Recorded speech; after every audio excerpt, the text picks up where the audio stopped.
The idea of Thaden School began in April of 2015 when I made my first trip to Northwest Arkansas to explore the possibility. And a big part of my excitement for this project, one of the key attractions was our funders' readiness to establish it on a basis that made it broadly accessible. The other thing that was very clear to me when I started this project is that students learn best by making.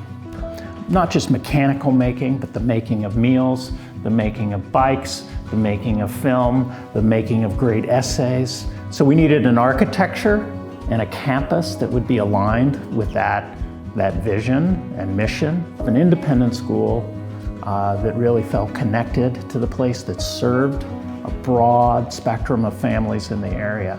And so I think one of the great challenges of the project was how can you create all at once a place that has that kind of complexity and that kind of richness.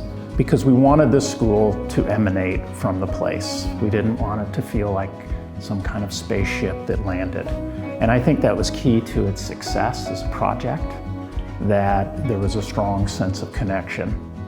Buildings and spaces that aren't insular, that are really connected to not only the place, the landscape, but the entire environment around them. While the architecture that we developed around here is not replicating anything that you would find in the region, it's fundamentally connected because the precepts that we built on are ideas about the vernacular architecture, the way in which buildings connect to the land, the way in which spaces open up and connect to the landscape. The importance of the landscape was kind of primary. Well, we talk about the urban pastoral. Another unofficial motto for the school is roots and wings.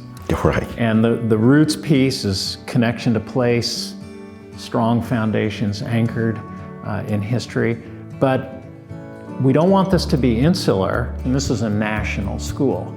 And I think one of the other exciting things about EDR for us was the national team that you had assembled in New Orleans, a great American city with people coming in from lots of different backgrounds and places. And so it's equally important. We like our connection to place, but we wanted it to be infused by a national energy. And what I love about this campus in its one-story buildings is it achieves a sense of flight and upward motion in a humble way.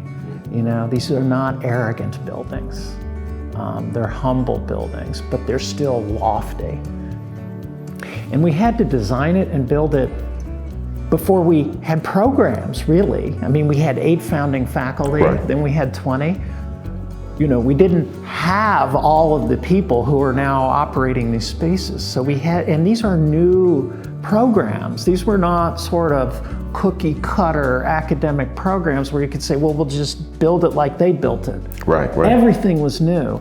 Enormous sense of relief, frankly, to see the campus work as we had imagined, because you really don't know if it's going to invite the kind of interactions that you had imagined. When we're thinking about the design of this campus, we were thinking about interactions, how students and faculty would work together, how students would gather, where they would be, the outdoor spaces, the indoor-outdoor dynamic, would it work? Those porches and breezeways, and it's working like magic. Well, and that's great to hear because, as designers, we anticipate solving a problem, or we anticipate an intensity of use. But we don't really know either, right? What we're doing is we're establishing this framework for things to happen, and you hope they happen. And to some degree, you can model certain things, but you can't really model, certainly, student behavior in that way.